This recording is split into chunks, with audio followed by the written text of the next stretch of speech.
Right then, today we are back on the Scraparok, which I think's probably a little bit mean to call it nowadays. I think we've spent enough time and money on it for it not to be a Scraparok. It's proven pretty well so far. We've done a couple of off-road days. We've done a green laning trip to Wales, which was horrendous. If you haven't watched that video, please do. It did a lot of damage to a lot of the cars. Where is God?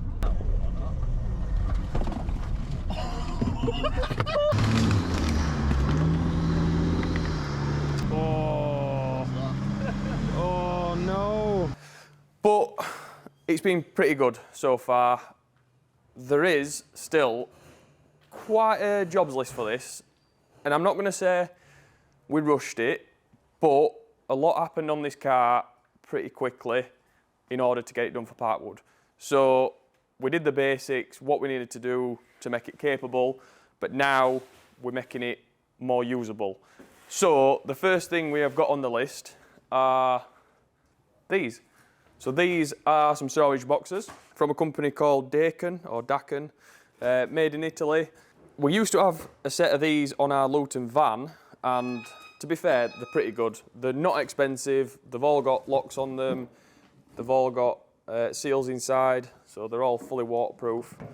The plan is to get 2 big ones, 2 small ones on the back of this. So this is something we've had planned for a while. We've already had a couple of brackets made for the smaller ones. So I'll quickly show you how we're going to mount these. So the plan with the smaller ones is we've got these brackets that'll bolt to the side of the boxes, and then with those attached, they will simply bolt to the chassis of the tray back, and that's pretty much it. They're nicely tucked out of the way, doesn't affect any of the ground clearance. Like I said, nice usable storage for some recovery gear, whatever we want to put in them. And then for the bigger ones, pretty much how it's sitting now, other than it'll get mounted to the top, which will allow the doors to open down. And again, nice usable storage, can chuck whatever recovery gear or whatever else we want in there. And it should, in theory, make the tray back, as cool as it looks, it's not very practical at the minute, but it should make it a lot more usable for when we're going camping. We're going to get the tent box back on the rack, and then something else we're going to do as well, because this OE filler cap has had quite a bit of abuse. I think that's the second one or third one we've had on. Obviously, that were a bit of a temporary fix just to get us moving last time. We broke it. It's the furthest thing that sticks out on here. We had to cut the arch. We can get that welded back on there like that, and then the plan is to have that like flush mounted on there, and then we've got a nice little lockable fuel cap. So we might need to make some kind of aluminium pipe to replace the standard one. And then I'm not sure how much more we're going to get done in this video, but we have also got a bit of a plan to do a rear mounted winch. So we've already got one in the front, we've used that already, it works pretty well, but I think what would be really good if we had one on the back, and if we get double stuck, we can pull itself out. So the plan is, I think we're going to remove this receiver hitch, maybe have one either side, and then we've got some nice recovery points, the winch in the middle, and then hopefully there should be enough room at the top still, and we can have a nice draw, a nice pull-out draw. Again, a bit more storage, make it a bit more usable. So I'm going to stop waffling on now and let Mark crack on with it, and we'll check back in later.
So, quick update on the boxes.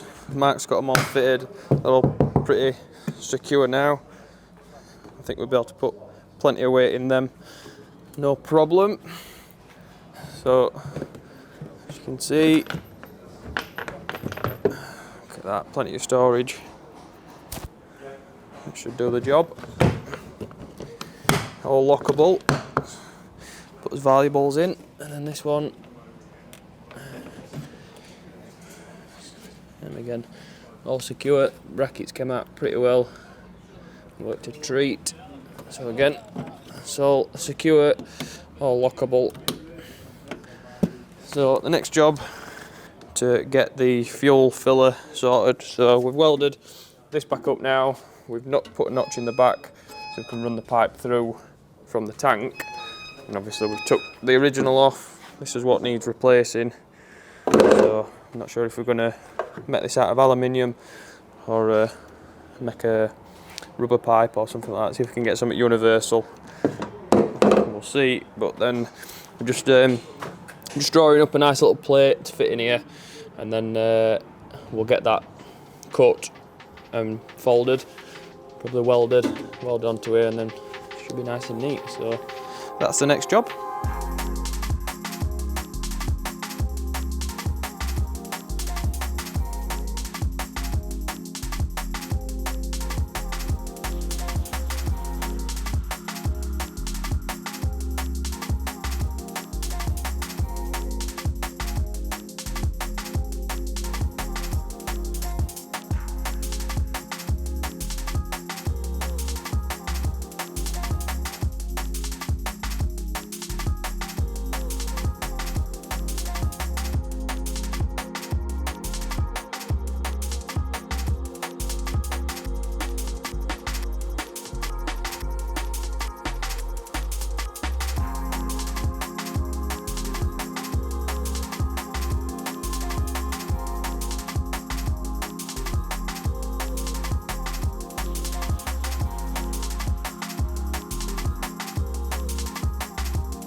Right, it is 5 to 5 on a Friday. We're supposed to be setting off to near enough Glasgow at 5:30, we said. And as you can see, the Amarok is still on the ramp. We've had a proper nightmare today to get this ready for drum clog. We found out that one of the front wheel bearings had loads of play in it, so we've had to source one of them today and fit it.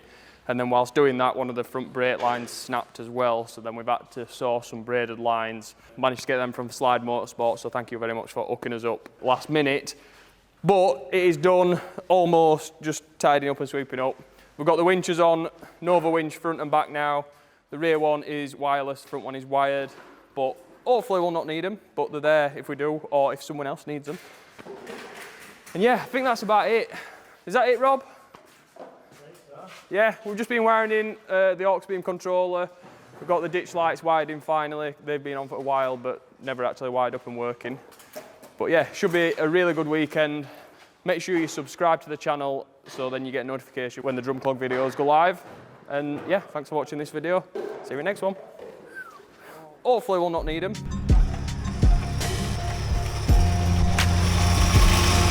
Novawinch coming in handy.